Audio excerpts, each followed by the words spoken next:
Ágora Producciones presenta Hablemos de Salud. 36 años al servicio de la medicina preventiva.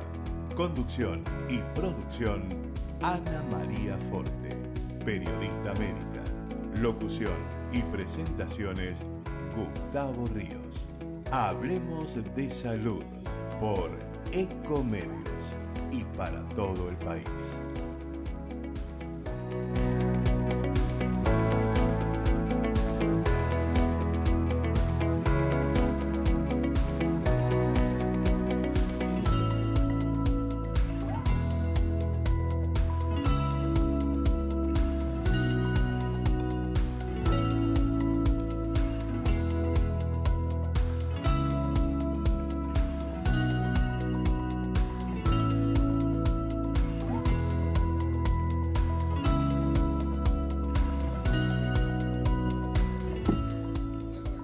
Hola, ¿qué tal? ¿Cómo están ustedes? Soy Ana María y los invito a un nuevo programa de Hablemos de Salud, como siempre, bueno, con profesionales de lujo.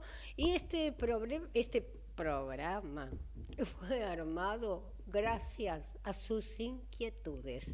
Les comento, hoy nos visita el doctor Mario Bruno, también el doctor Osvaldo Mesina y Mariana Cambiaso, que nos va a contar la historia, digamos, de la parte de su enfermedad, ¿no es cierto?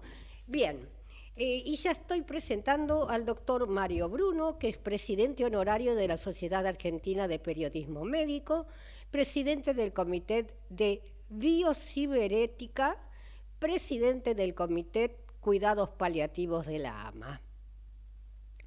El tema lo pidieron, ¿ustedes pueden creerlo? Diplomatura en psicooncología, donde se enseñan las etapas que pueden pasar los pacientes oncológicos y sus reacciones, que son tan importantes para la familia y el paciente, psicológicas. Bueno, ¿qué tal, Ana? ¿Cómo estás? Un gusto, gracias por la invitación. Pensamos transmitir nuestra experiencia, ya estamos con 50 años y monedas haciendo oncología, y dijimos, bueno, todo lo que aprendimos vamos a tratar de transmitirlo, ¿no?, para que se pueda aplicar.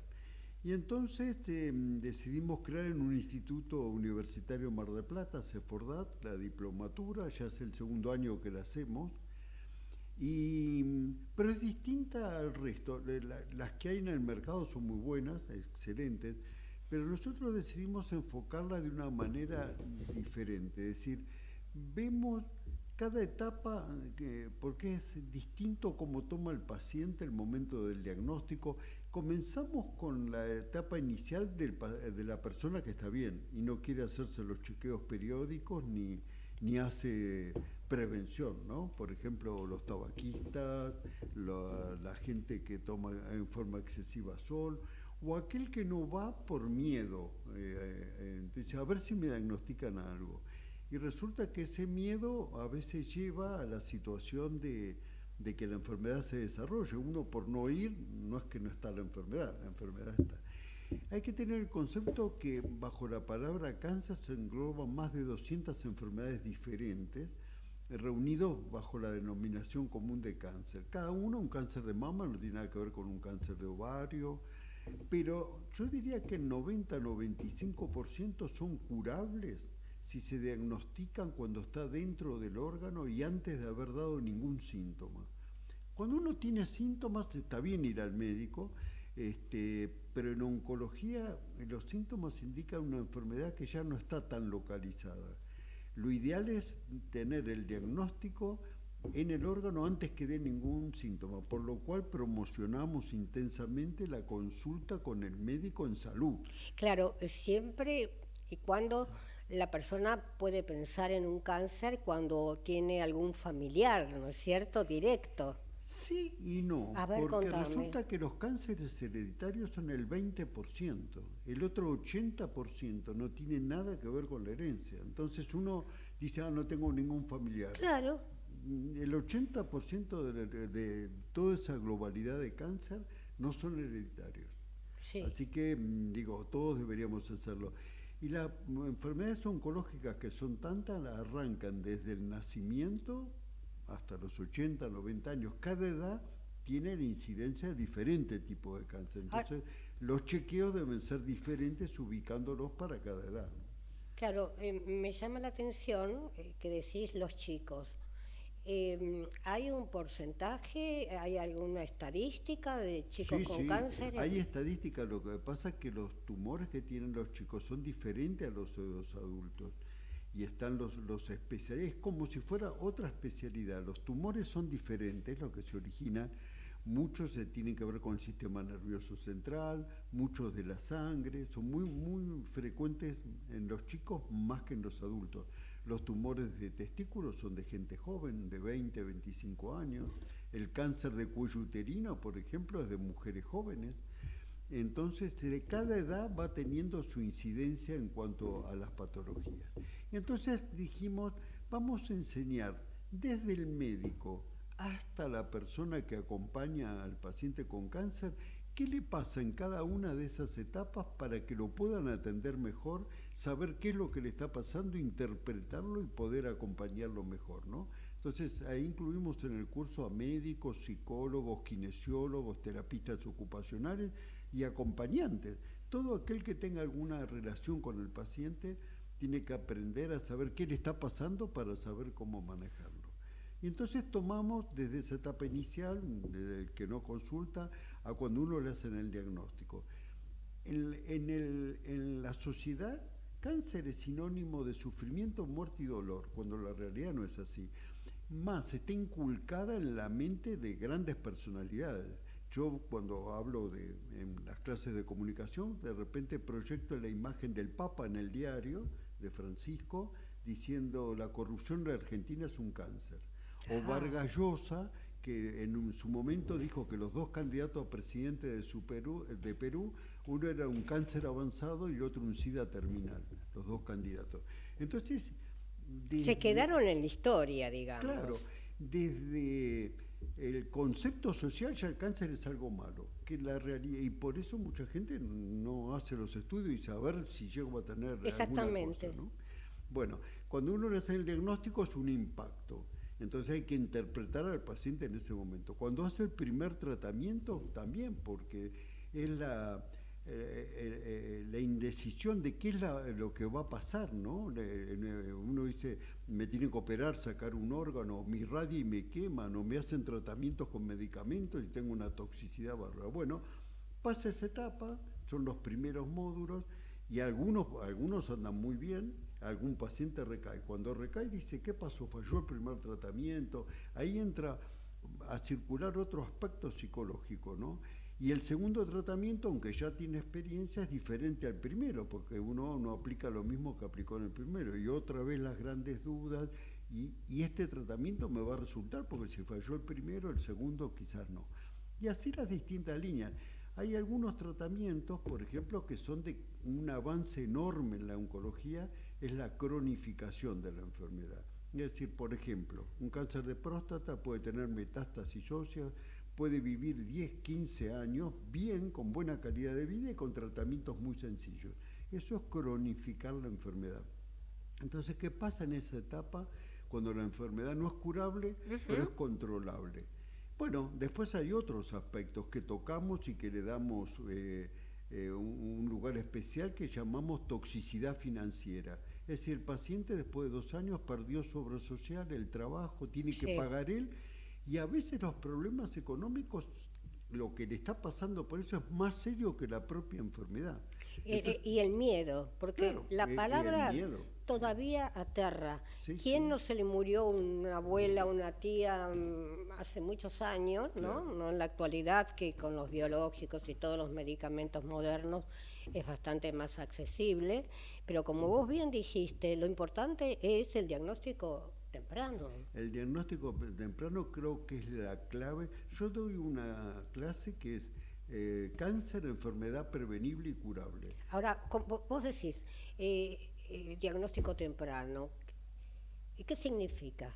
Diagnóstico temprano es antes que te den síntomas, por ejemplo. ¿Pero quién va a ir? O sea, por ejemplo, ¿cómo hago? Claro, Hoy digo, hombre de 50 años Perfecto. tiene que controlar la próstata a partir de los 50 años de la acción hormonal, porque el cáncer no es que yo hoy fume un cigarrillo y mañana tengo cáncer, necesita 20, 25 años de acción. La parte hormonal comienza a los 13, 14 años en el hombre, parecería que el desencadenante es la misma hormona propia del hombre, la testosterona, entonces a partir de los 50 años hay que ir al médico. Hay que ir al urólogo, hay que revisar al paciente, hacer un tacto rectal. Mucha gente, digo graciosamente, a veces cree que va a cambiar de sexo porque le hacen un tacto rectal. Entonces no va al médico por temor a eso y esa estupidez puede hacer perder la vida. El cáncer de próstata se cura en un 80% cuando el diagnóstico está dentro de la próstata. Se puede operar, se puede irradiar y prácticamente la posibilidad de recidiva es casi nula. Cuando la enfermedad ya uno va que tiene síntomas, ya no es curable, pero es controlable, pero perdió la oportunidad por el temor a no ir en su momento. Hay una institución europea que trabaja con cáncer, que habla de cáncer de colon, y dice, tiene un lema que a mí me gusta repetirlo, dice, el primer síntoma de cáncer de colon es tener muy buen apetito, sentirse muy bien y tener 50 años. Quiere decir que no sabemos. La edad no da ningún síntoma. Claro. Entonces, a partir de los 50 hay que hacer una colonoscopía, porque nada, si uno diagnostica los pólipos, los saca, que son lesiones precancerosas, evitó que se desarrolle un cáncer, ¿no? Entonces, Pero también tiene que, o sea, se ha avanzado mucho, ¿no? Por ejemplo, una amiga 10 años atrás tuvo una sobrina que le descubrieron pólipos, pero como joven, una chica joven, como nunca lo habían visto. Y mandaron a toda la familia directa claro, a sacarse una colonoscopía. Claro. Y sí, porque hay una enfermedad de poliposis familiar. Entonces, exactamente, claro, sí. Exactamente. O sea que en eso realmente es en lo que nos tenemos que cuidar. Te sigo escuchando. No, bueno, creo que la llave, cuando yo hablo de prevenible, hay algunas cosas que se pueden prevenir. Por ejemplo, el cáncer de cuello uterino es un cáncer que se origina por contagio con el virus HPV, que se transmite por relación sexual. Entonces, si uno tiene una relación sexual protegida, no solo evita el embarazo, evita el desarrollo de cáncer de cuello uterino. Más, con las prácticas sexuales orales, 1/3 de los cánceres de cavidad oral están originados por el mismo virus. Los odontólogos están sumamente atentos a este diagnóstico precoz, que también se evita con el sexo protegido. Pero no solo eso, el tumor primitivo del hígado, se llama hepatocarcinoma, viene después de una hepatitis B, no controlada, que va a la cirrosis y termina en un hepatocarcinoma. Entonces el sexo protegido es prevención del hepatocarcinoma y de cáncer de cuello uterino, ¿no? Y de repente se nos mueren en la Argentina mujeres de 25, 30, 40 años con cáncer avanzado de cuello uterino, que tiene una particularidad. El cáncer de cuello uterino no solo es prevenible, sino que se puede diagnosticar fácilmente, oportunamente, con el Papa Nicolau y con la colposcopía, haciéndolo una vez por año. Y no lo hacen. No se hace. Hacemos un pequeño corte y luego continuamos, ¿te parece? ¿Cómo no? Señor empresario o profesional de la salud, la difusión de su producto o servicio a través de nuestro programa es el medio más eficaz para acceder al público. Comuníquese con el Departamento de Publicidad 154-989-0420. Vacía y cepilla los recipientes que acumulen agua. Tira agua hirviendo en desagües y rejillas y coloca mosquiteros. Juntos podemos prevenir el dengue. Más información en buenosaires.gov.ar/dengue. Buenos Aires Ciudad.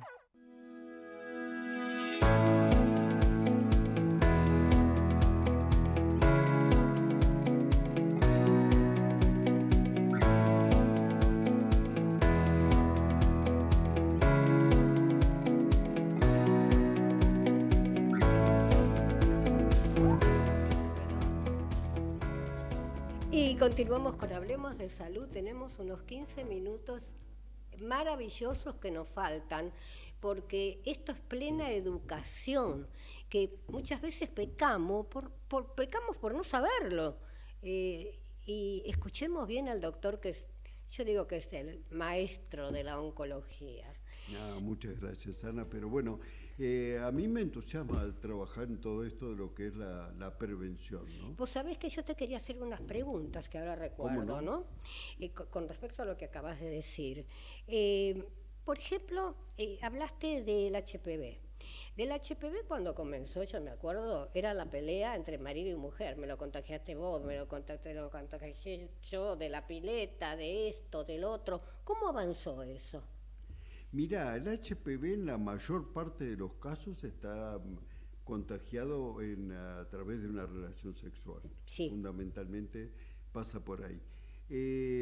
Ahora se ha incorporado la vacuna, primero en la mujer y después en los chicos, en los varones, porque el hombre lo transmite. También algunos cánceres de pene están relacionados con el HPV. No es tanta la incidencia porque la higiene del hombre es mucho más sencilla y entonces después de una relación sexual el virus dentro de la higiene uno puede eliminarlo, ¿no? Como cuando nos lavábamos las manos y eso. En la mujer no es tan sencillo y a veces el germen queda. Pero hay algunos hombres que no quieren usar preservativo, y más con la esposa. Claro. Pero la esposa le tiene que tener digamos, una confianza plena que no ha tenido relaciones extramatrimoniales.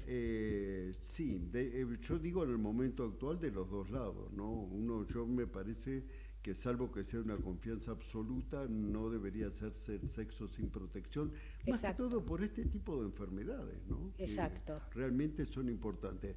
Yo hablé del cáncer de la boca, también hay una proporción de cáncer anal provocado por el HPV.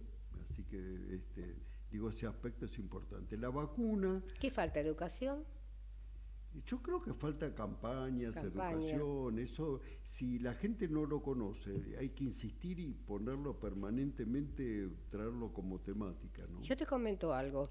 Yo fui a escuela privada, hace ya muchísimos años que me recibí, sí, apenas 2 años, y aunque vos no lo creas, en esa época nosotros teníamos una materia que se llamaba educación sexual. O sea que y colegio de monjas, de avanzado.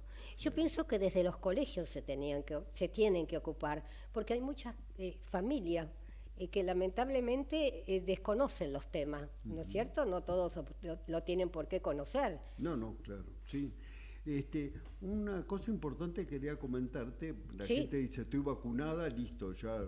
La vacuna cubre el 70% de las familias de virus que provocan el cáncer de cuello uterino. Quiere decir que no cubre totalmente, con lo cual, a partir de la primera relación sexual, la mujer debería hacer una vez por año el Papa Nicolau y la colposcopía para el diagnóstico precoz. Claro, aunque esté vacunada, porque uno dice estoy vacunado, ya está y con esto se terminó. Y eso no está muy aclarado, que no cubre totalmente, sino el 70%, ¿no? El 70% de los casos. Bueno, y esto hay que trabajar en gente joven. Otra cosa que es prevenible es lo del tabaquismo. En eso ha habido muchas más campañas, pero sin embargo no son tantas. Y el tabaco uno lo relaciona con cáncer de pulmón, pero provoca muchísimos tipos diferentes de cáncer. Los cánceres de laringe, yo dije que 1/3 de los cánceres de la boca están provocados por el virus HPV, otro tercio por el tabaquismo y otro tercio por las prótesis en mal estado, la dentadura en mal estado. Ahora estos 15 últimos años ha cambiado mucho. Sí, por suerte sí. Son muy pocos los fumadores. En la Argentina se fuma todavía entre un 23 y un 25%, pero hace 10 años atrás era 33-35% de la población fumaba. Así que las campañas han dado sus resultados, las campañas de la OMS, el hecho de prohibir fumar en los lugares públicos, todo eso es muy importante. Sigue habiendo necios que dicen de algo hay que morir. Claro, pero interesante lo del cigarrillo porque cuando se se va metabolizando que uno fuma, se van formando sustancias. Dentro de las sustancias que se forman el mismo gas que usaban los nazis para matar a los judíos en las cámaras de gas. Y eso lo vemos como un horror y sin embargo lo ingerimos voluntariamente cuando prendemos el cigarrillo. Tiene hasta cianuro el cigarrillo. También tiene cianuro, alquitrán, que es cancerígeno. Otro punto relacionado con el cigarrillo es el siguiente, es decir, es muy conocido que el que está al lado es un fumador. Fuma toda la familia. Pero lo que no es tan conocido, que las partículas cuando se fuman en el ambiente cerrado están 14 días. Quiere decir que si acaso hubiera fumado antes de ayer, hoy estaríamos todos Todavía fumando, no lo sabía. Nuestro congreso más importante se hace actualmente desde hace unos años en Chicago, en Estados Unidos. Los hoteles, probablemente en otro lugar pero yo voy a Chicago, los hoteles tienen un cartel que dice que si uno va a fumar, en el sector fumadores por supuesto, tiene que pagar entre 200 y 250 dólares extras para la limpieza de la habitación, para que el que venga no pueda decir que se agarró un cáncer de pulmón por la contaminación ambiental. Acá todavía... Es Estados Unidos. Claro, es Estados Unidos, pero ¿sabés qué es importante por los chicos? Porque muchos padres fuman adentro, porque el chico está en la escuela, dice, no, delante de mi hijo no fumo nunca, pero fumó adentro y el chico está fumando también, y ya está fumando desde chico. Hubieron madres que estaban amamantando y estaban fumando. Sí, hemos adelantado muchísimo. Claro, o embarazadas. Y hay una nueva forma de tabaquismo, este tabaquismo cuando del ambiente... O embarazada, dijiste. Claro. ¿Por qué? Explícame. No, bueno, en el embarazo, primero el tabaquismo pasa a través de la placenta, el chico puede nacer con más malformaciones, es mucho más común lo que es la muerte súbita, que no se conoce la causa, y dentro del año el chico se puede morir, tiene más afecciones de tipo respiratorio, porque está fumando desde el vientre de la madre, ¿no? Está recibiendo los productos tóxicos, así que es importante. Pero no quería dejar de contarte algo más que es novedoso, que es el tabaquismo de cuarta mano. Las colillas de cigarrillos es la mayor desechos que existen en el mundo. Son 16 millones de toneladas por año de colillas de cigarrillos.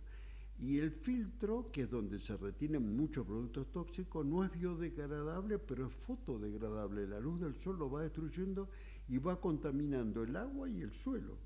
Con lo cual esto empezó en España a investigarse y se está investigando profundamente, que todavía se desconocen los efectos de toda esa agua que tomamos, de los animales. Los veterinarios están alertas también con ese aspecto, y eso es tabaquismo de cuarta mano. Así ¿Cuánta ignorancia de información tenemos, Sí, ¿no es cierto? Por ejemplo, yo he visto que por ahí uno está fumando y tira una colilla y otro viene y la levanta y sigue. En Europa, en determinados países, por ejemplo, hay multas. Ahora en España, en Barcelona, en la playa no se puede fumar, pero hay recolectores que son de colillas de cigarrillos.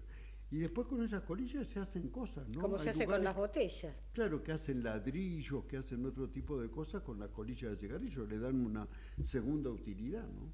Las botellas plásticas me refiero, Claro. ¿no? Sí, sí. Tendría Sí, que sí. haber, o sea, por ejemplo, en la zona atlántica existen unos contenedores donde uno arroja las botellas. Bien podría haber para arrojar... Debería haber. Claro, Sí, las claro. colillas de cigarrillo, ¿no? Sí, Pero ¿y quién se ocupa de eso? Perdóname, no tenés por qué saberlo, ¿no? No, debería ocuparse los gobiernos de cada lugar local. Acá, por ejemplo, en la Ciudad de Buenos Aires, eso es dependiente del gobierno de la Ciudad de Buenos Aires y del Ministerio de Salud. Acá no está implementado en ningún lugar que haya recolectores de colillas de cigarrillos. No existe. Pero en Europa, en París, por ejemplo, te ponen multas si tiras una colilla de cigarrillo en la calle, porque estás contaminando el ambiente, ¿no? ¿Cuánto nos falta, no es cierto? ¿Cuánto Sí, nos hay falta? que conocer más en salud y cómo podemos hacer prevención de los diferentes tipos de cánceres, ¿no? Yo comentaba fuera de micrófono que del cáncer de colon, ¿no? Nuestras abuelitas, recuerdo mi abuela que iba al mercado, se levantaban 6 de la mañana, compraban todos los días la comida, se preparó la comida. Ahora vamos al supermercado y compramos comida, qué sé yo, Chatarra, un arroz chatarra. preparado que lo podemos hacer dentro de un mes. Bueno, todos, eso no hablo de los congelados, ¿no? Sino Sí. el resto de los productos tienen conservantes a base de nitritos que son cancerígenos para el colon. Entonces, no es casual que el tercer lugar en el mundo de los cánceres en incidencia, tanto en el hombre como en la mujer, sea el cáncer de colon, y que ha aumentado en incidencia justamente por un cambio de hábito, un cambio en la forma de alimentarse. Esto ha llevado a un cambio de incidencia. En el hombre, los dos cánceres más frecuentes, dependiendo de la edad, es pulmón y próstata. En la mujer, el cáncer de mama y el de cuello uterino. Y en tercer lugar, para los dos sexos, es el cáncer de colon. Ujú. Bien, en los niños, ¿qué tipo de cáncer es el más común? Mira, los más comunes son los del sistema nervioso central. Es decir, hay distintas formas, gliomas, neuroblastomas, que son bastante frecuentes en los chicos. También algunas formas de leucemia son frecuentes. Tumores que se llaman de partes blandas, sarcomas, son comunes en la adolescencia, por ejemplo. Esos son los... ¿Y tiene que ser hereditario esto? No. Es rarísimo que sea hereditario. Hay un tumor que es hereditario que cuando los padres no padecen la enfermedad, pero tienen un gen recesivo y se junta entre los dos, que es un tumor primitivo del ojo. Entonces, con ese tumor, si tuvieron un hijo con ese tumor, el resto que lo van a tener todos el mismo tumor. Entonces, ese aspecto es importante tener en cuenta, pero Bien. no es tan frecuente. Hacia el final del programa vamos a hacer un pequeño redondeo, pero ¿Cómo no? realmente, como siempre, más que claro, nos ayudaste mucho. No, al contrario, gracias. Vamos a ese corte tan pedido.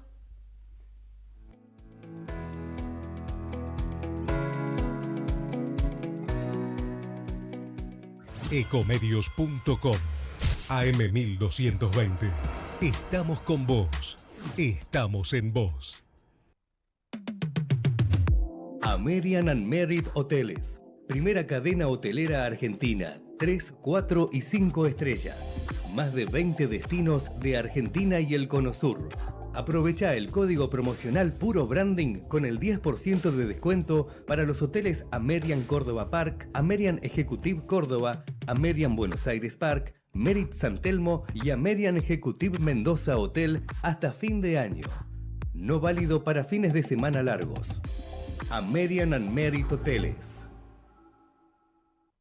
En julio tenés cita con el Poncho.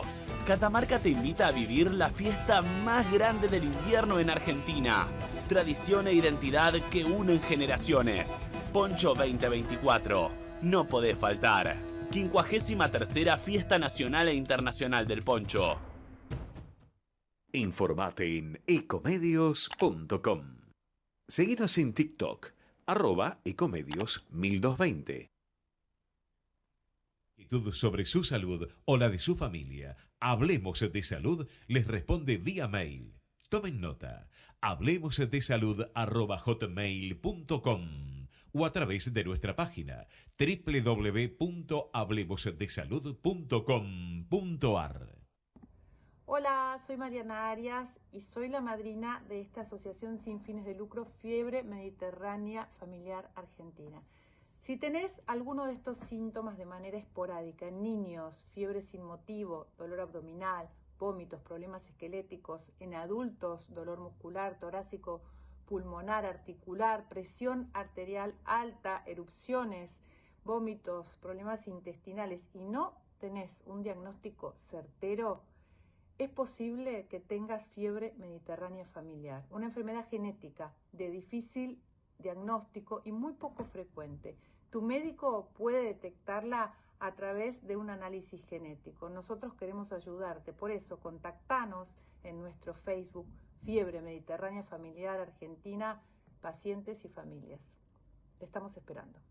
Karina Uranga, distinción en estética, tratamientos faciales y corporales. Escuela KU, cursos de cosmetología y estética corporal. WhatsApp 11 36 12 30 35. Caballito Ciudad Autónoma de Buenos Aires. Vacía y cepillá los recipientes que acumulen agua. Tira agua hirviendo en desagües y rejillas y coloca mosquiteros. Juntos podemos prevenir el dengue. Más información en buenosaires.gov.ar/dengue. Buenos Aires Ciudad.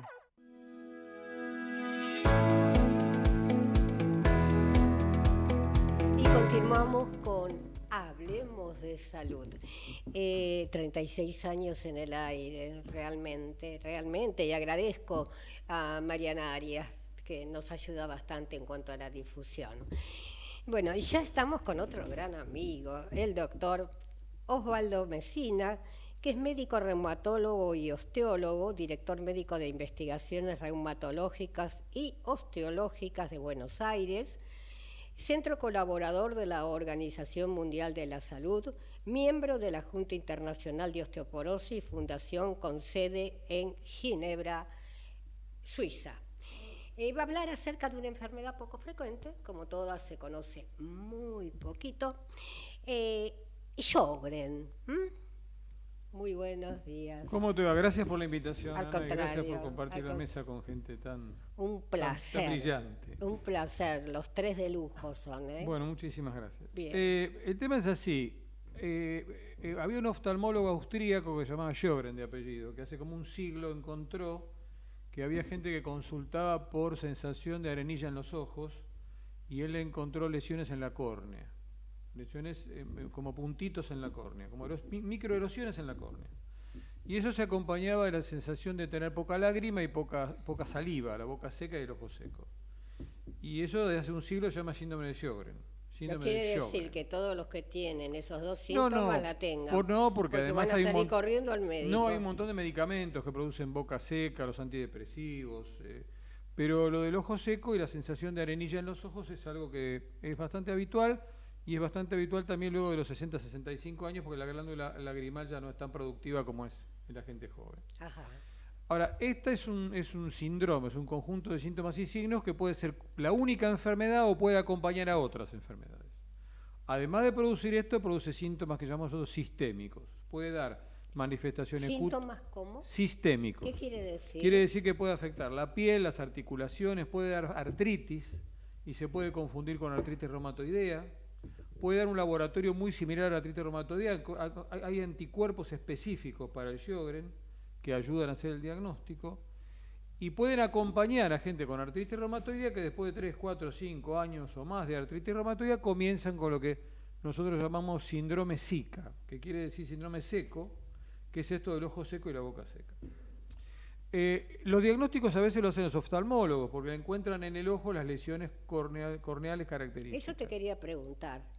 Si todos los médicos están capacitados y todas las especialidades como para llegar al Sjögren, que es una enfermedad poco frecuente, ¿o me equivoco?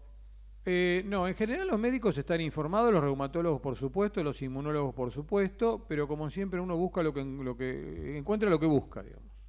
Encuentra lo que va a ir a buscar y va a buscar lo que sabe que tiene que buscar. Es un viejo aforismo de la medicina.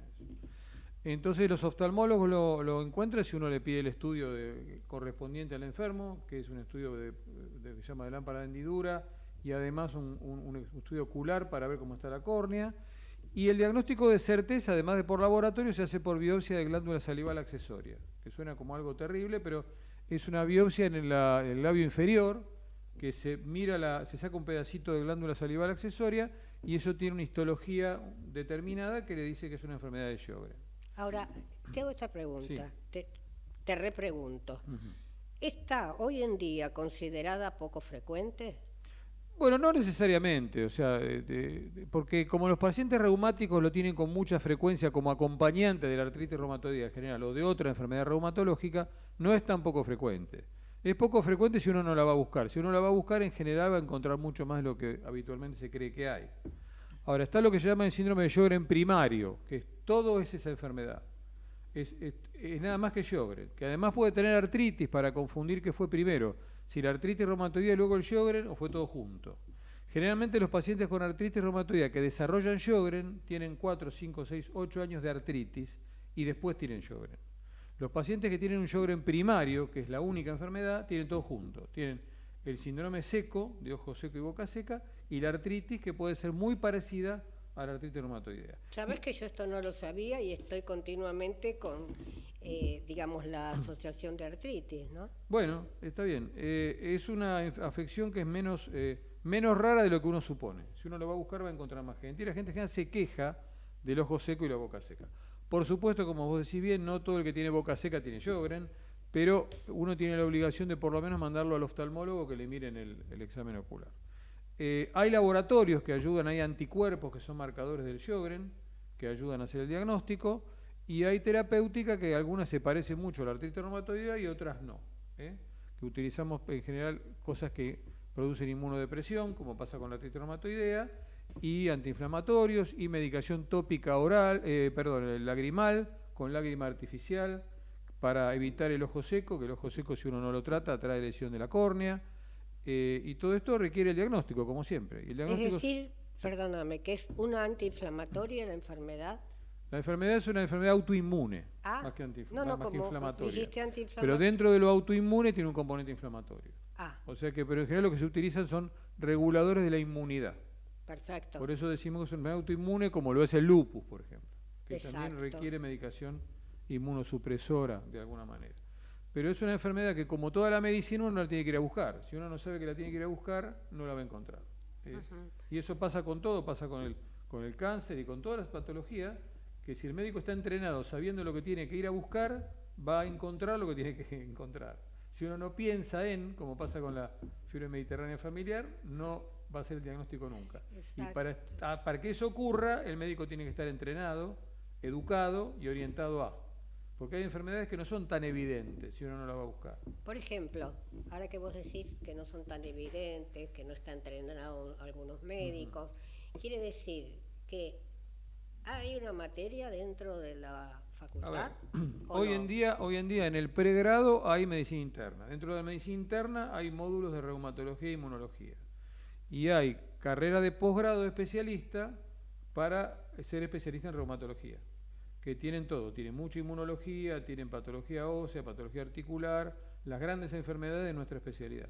Eso hay carrera de especialista de muy alto nivel en varias universidades y hay un muy buen entrenamiento que dura 3 años y que está muy bien preparado la gente que sale de esos lugares. Pero realmente el entrenamiento médico es muy importante, la medicina es una profesión altamente tecnificada que requiere una gran capacitación que prácticamente lleva la vida entera, y que dicho sea de paso sería bueno que la sociedad en general la reconozca mejor, que claro, me parece que no está muy reconocida. Claro, porque yo pienso en esto.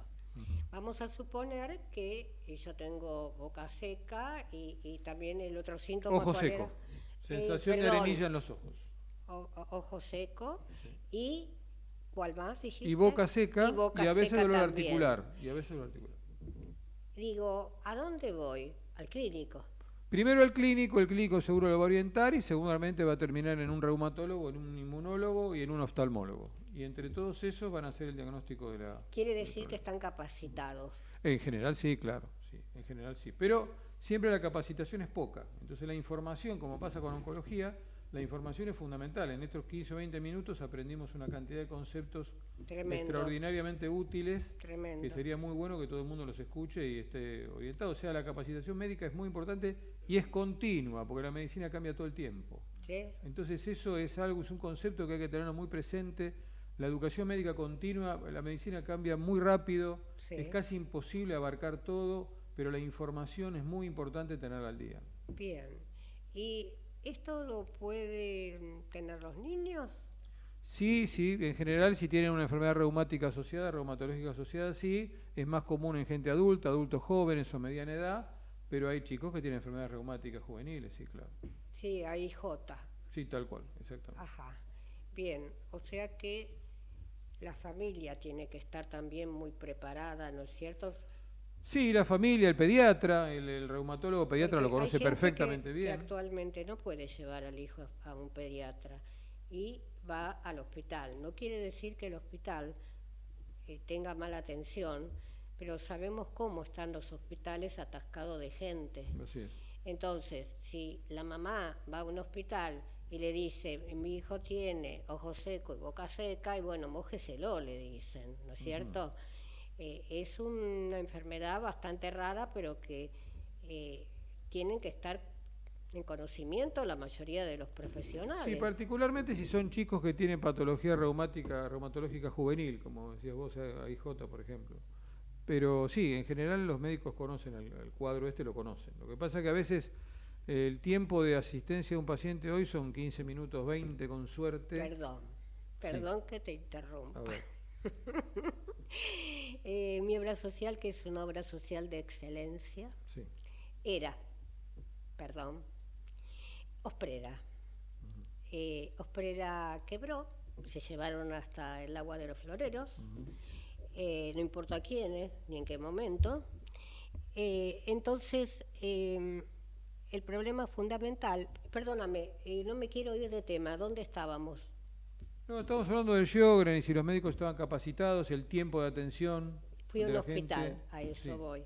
Bien. Sí. En el hospital, yo no estoy acostumbrada a ir al hospital porque siempre tuve obra social, pero una que otra vez he ido al hospital de excelencia en un momento de la vida, que era el hospital que está sobre la calle Córdoba, que es tan importante. Hospital de Clínicas. El hospital de clínicas era, pero no es más.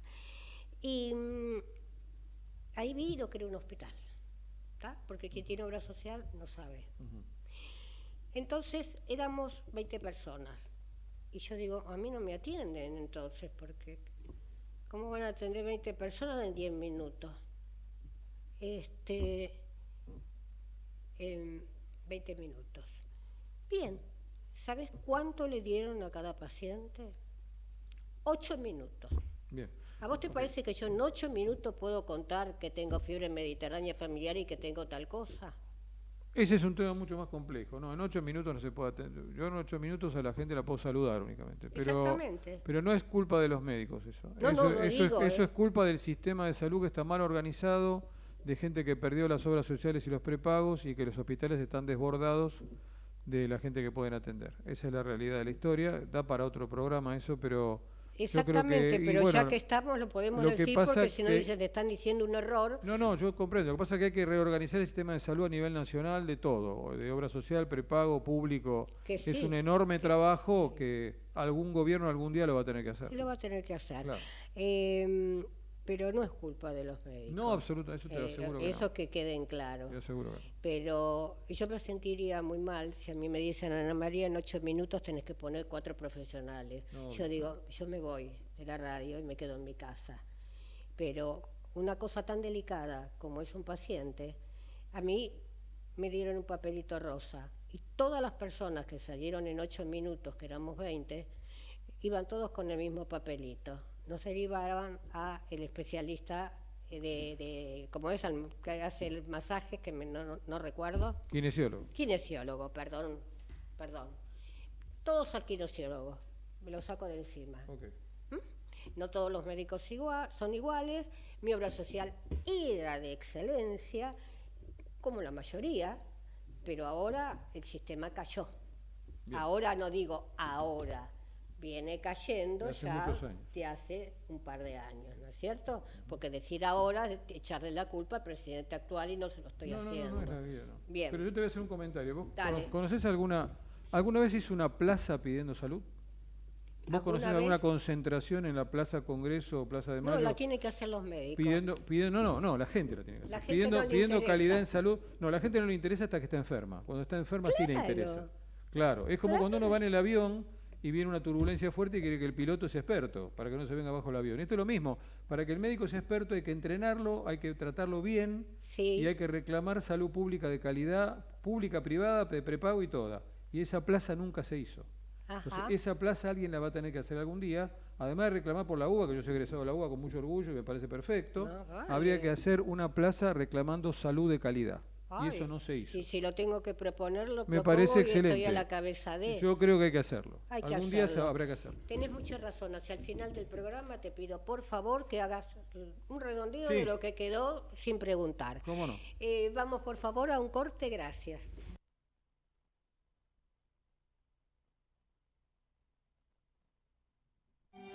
El objetivo de Hablemos de Salud es brindarles a través de una calificada información los conocimientos necesarios para la prevención de enfermedades mediante la promoción de la salud.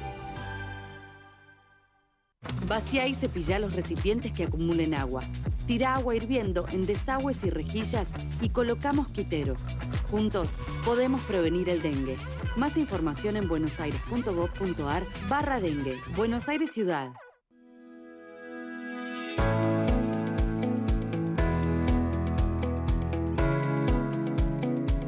De nuevo con Hablemos de Salud y ya estamos con Mariana Cambiaso, que es arquitecta y urbanista de la UBA, gestora del bienestar por pasión, creadora de la comunidad @la voz de la artritis. Bueno, va a hablar de un lindo tema, ¿no es cierto? ¿Cómo vivir con artritis? Hola a todos, hola doctores, gracias por la invitación Ana María, amiga y compañera. La realidad es que yo no me defino como paciente, a mí no me gusta la palabra paciente. Yo soy persona con una patología autoinmune. A mí el diagnóstico no me identifica, nunca me identificó. Yo soy Mariana, soy mucho más que un diagnóstico. Hace 31 años me diagnosticaron y yo jamás dije yo soy enferma o yo estoy enferma. ¿Por qué no digo eso? Porque en neurolingüística uno tiene que saber que si pone la palabra en tercera persona, es el otro, es el médico el diagnóstico. Yo soy la persona. Entonces es muy importante cómo uno se habla. Ahora que está tan de moda el rol del paciente empoderado y el rol del paciente experto, yo hace más de 30 años que autogestioné mi enfermedad. Yo no necesité acudir a ningún lado, yo ni sabía que había asociaciones de pacientes, para nada. Pasé por 5 reumatólogos, todos de excelente trayectoria, pero con uno solo me casé, porque con él sigo, 25 años, vamos por la boda de oro en cualquier momento. Lo vamos a nombrar, al doctor Eduardo Misler y al doctor Eduardo Tate. Pasé por más de 13 cirugías, fui la primera persona en dar una charla TED contando la enfermedad y cómo la gestioné. Y yo estoy convencida que una patología crónica debe tener un abordaje completo, así como decía el doctor. Es imposible que una persona con una patología crónica, solo con su tratamiento médico, tenga una calidad de vida aceptable y buena. Tiene que tener un abordaje psicológico. Una patología crónica va de la mano con la salud mental, que no se habla en este país de la salud mental. Totalmente. Y Mariana, por ejemplo, ¿cómo llegaron a tu diagnóstico? ¿Y cuántos años hace? Hace 31 años que tengo diagnóstico y tardaron 5 en llegar a mi diagnóstico. Yo era jugadora de hockey, muy buena jugadora. Permanentemente tenía bochazos en la rodilla y permanentemente la rodilla tenía líquido sinovial. Iba a los traumatólogos, porque claro, es lo que siempre digo, la figura del reumatólogo no está instaurada en el colectivo, o sea, es imposible. La gente piensa que ir al médico es ir al clínico nada más. Hasta que el reumatólogo que me había operado por segunda vez la rodilla hizo la pregunta mágica: ¿no te duele ninguna articulación más? Y automáticamente dije, sí, a mí a veces me duelen los codos. ¿Qué edad tenías ahí? 22 años. A veces me duelen los codos. Cuando me revisó los codos, ya los tenía limitados en extensión y en flexión. Perdí 6 articulaciones. Fui la paciente más joven en tener reemplazo total de cadera, porque me operó el que desarrolló el abordaje, el doctor Fermín García. Y recuerdo que cuando entraba a quirófano, los enfermeros le decían: doctor, qué suerte, una paciente menor de 60 años nos trae hoy. Y la realidad es que yo siempre viví mis experiencias con mucha alegría, y yo intento transmitirle a toda la gente que me escucha, la gente de la comunidad y la futura asociación que está creciendo, que está tomando forma, que se puede vivir aún con una patología crónica y hacer una vida completamente normal. Hoy por hoy, si te diagnostican una artritis, sea cual sea, hay más de 200 tipos de enfermedades reumáticas, con el avance en la medicina biológica que tenemos hoy, vas a tener una calidad de vida muy buena. Pero a ver, como paciente tenemos una obligación. No podemos entregarle el poder absoluto al médico, porque el médico también es un ser humano. Tiene 8 minutos, 10 minutos, tiene una vida, tiene familia, tiene un ocio. Pues sabés que acá el doctor Mesina, bueno, su especialidad, ¿no es cierto?, reumatólogo. ¿Le querés hacer alguna pregunta en especial? Sí, comentario yo diría. Yo creo que ella dijo algo muy importante, que se autogestionó la enfermedad. O sea, y la otra cosa muy importante es que ella siempre, y ahora me parece que mucho más, está del lado del médico, que la asiste. O sea, es fundamental que el enfermo y el médico tengan, por decirlo en términos futbolísticos, la misma camiseta, pateen para el mismo arco. Eso no siempre pasa. Hay enfermos que se ponen como en la vereda de enfrente del médico, del tratamiento, y tienen un cierto rechazo, y esto no me hizo nadie, aquello tampoco, y qué me va a dar ahora porque ya me lo dieron y no me hizo. O sea, esa alianza es muy importante. También depende mucho, digo yo, de la paciente o el paciente, cómo toma la enfermedad, como muy bien decía Mariana, porque generalmente no se toma de esa manera, es algo, uy, de eso no se habla, mirá lo que tiene ahora, sí, no o va se a poder oculta, caminar. Claro, ella tuvo una dilación en el diagnóstico que era mucho más común antes que ahora, porque como bien dijo, lo veían los traumatólogos, hasta que a alguno se le ocurrió que aparte de la rodilla con líquido podía tener otra cosa. Y ahí la derivó a un reumatólogo seguramente. Pero es muy importante la actitud, tanto del paciente como del médico. Y hoy en día, y esto es muy cierto, se ha progresado de una manera espectacular en los tratamientos de las enfermedades reumatológicas, al punto que yo empecé en el año 78 a hacer reumatología, y a los 10 años de artritis reumatoidea, la verdad, había un 30-40% en silla de ruedas.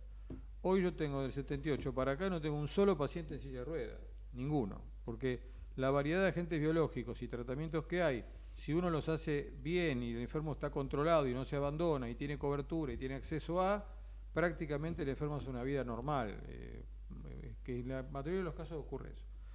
Pero lo importante es eso, y ella logró algo que es muy importante, que es tener una muy buena alianza con su médico, y eso es fundamental para el pronóstico a largo plazo de la enfermedad.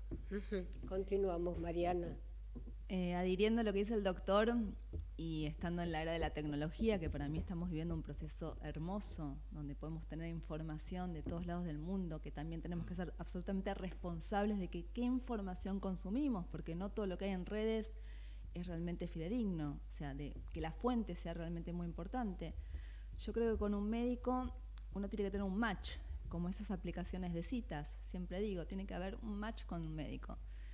Y dejar de ponerle la culpa al afuera. Cuando el paciente empieza, yo no puedo, es acá, no me entienden, bueno, el paciente decide vivir en un círculo vicioso, decide tener una relación tóxica con él mismo, y lo de afuera es lo de afuera. El sabroso dicho de lo de afuera es de a palo. Es así, uno tiene que tomar las riendas de su propia vida, hacerse cargo, y si el médico no lo entiende, confrontarlo, y llegado el caso, cambiar de médico. Bien, Mariana, una pregunta, doctor, acerca de lo que está diciendo Mariana. Por ejemplo, ¿hay pacientes que sienten más el dolor que otros? Sí, el tema umbral de dolor, el umbral ¿no? de dolor es conocido. Hay gente que tiene un umbral de dolor más bajo, eso es verdad. Y hay gente que tiene un umbral más alto, eso es. Se conoce hace muchos años, digamos, mucho tiempo en la medicina, es así. Eso es medio innato, digamos.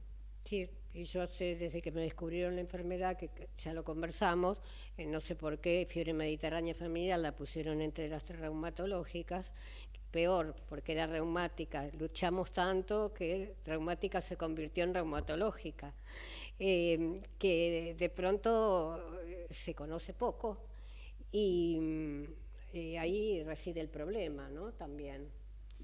Sí, la información médica, como dijimos antes, es fundamental, o sea, pero realmente hoy en día hay tantos medios de información, ya sea virtual. La pandemia fue una desgracia enorme, pero dejó la virtualidad esta, que uno tiene contacto con todo el mundo prácticamente. Hay tantas cosas que no se puede llegar a conectar a todo lo que hay. Sí.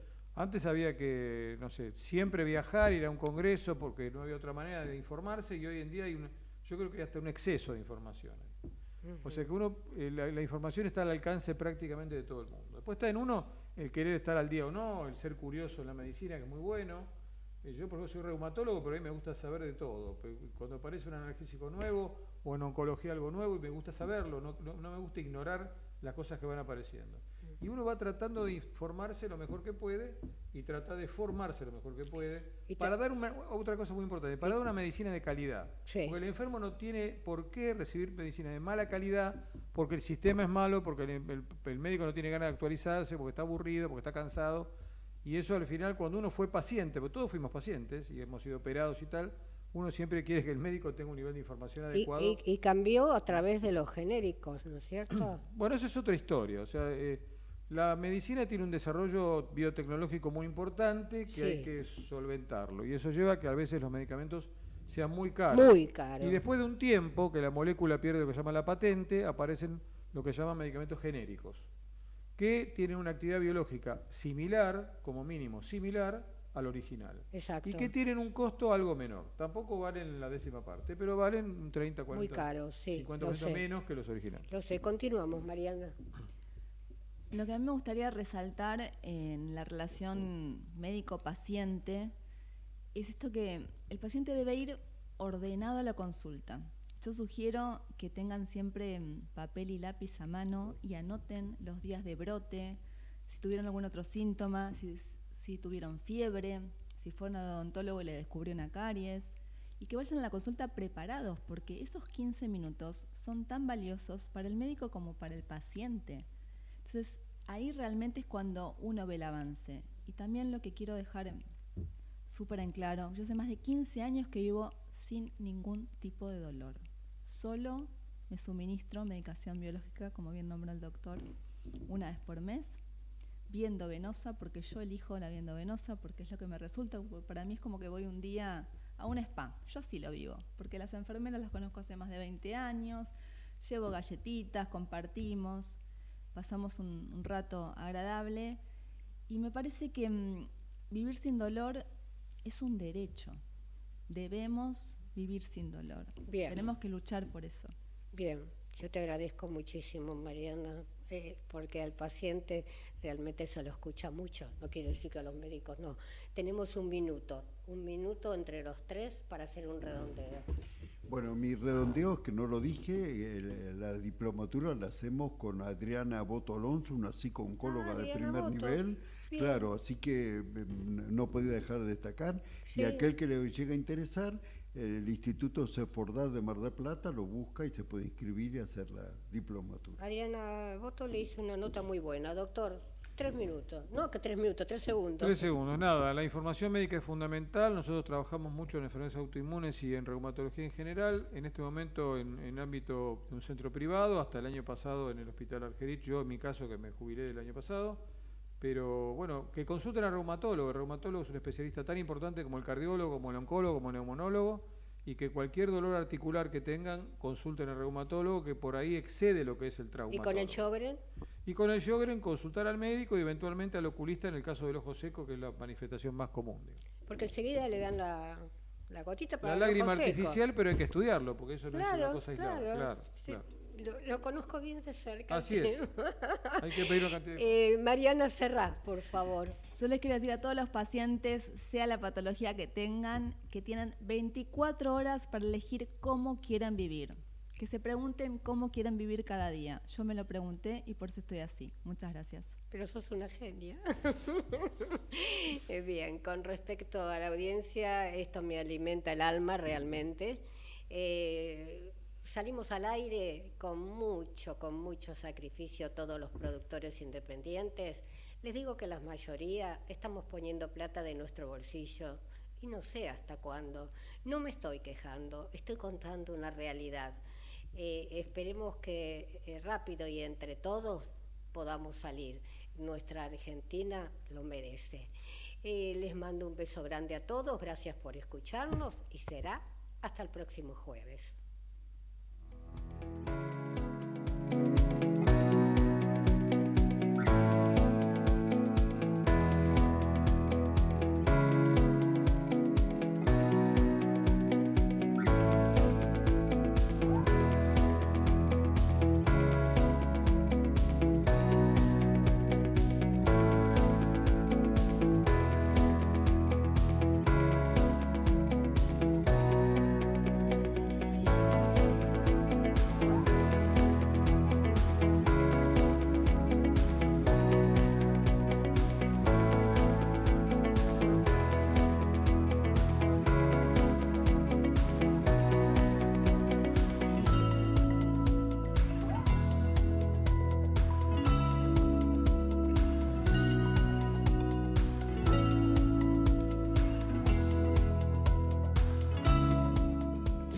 Desde Buenos Aires, transmite LRI 224, AM 1220, Ecomedios.